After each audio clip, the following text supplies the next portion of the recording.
Have you ever noticed that most maps place north at the top?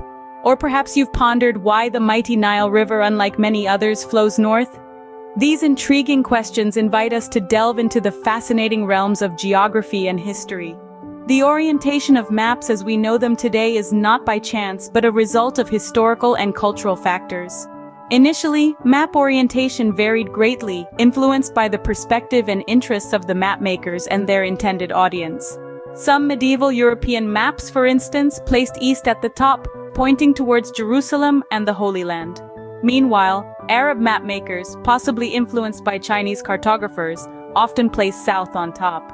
However, the game changed with the invention of the magnetic compass. As this navigational tool pointed towards the North Pole, European maps gradually began adopting a north-south orientation, which proved useful for exploration and navigation. This orientation became a convention over time, reinforced by the widespread use of the Mercator projection. This type of map preserves the shapes and angles of landmasses but distorts their sizes and distances, a compromise deemed acceptable for the map's navigational utility.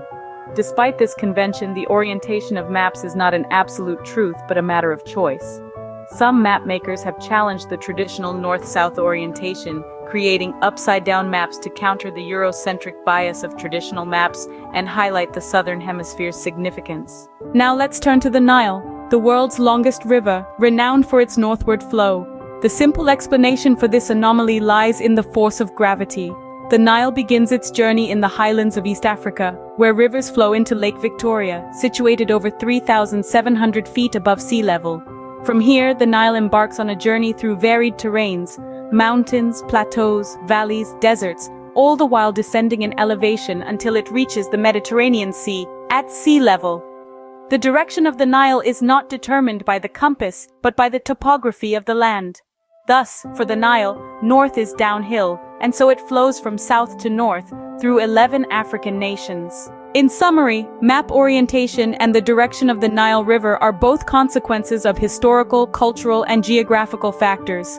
The north-south orientation of maps emerged from navigational needs, reinforced by cultural perspectives and technological advancements. Meanwhile, the northward flow of the Nile is a result of its journey from high to low elevations, guided by the unyielding force of gravity. Indeed, geography and history intertwine in these fascinating phenomena, reminding us that our understanding of the world is often shaped by the perspectives we choose to adopt.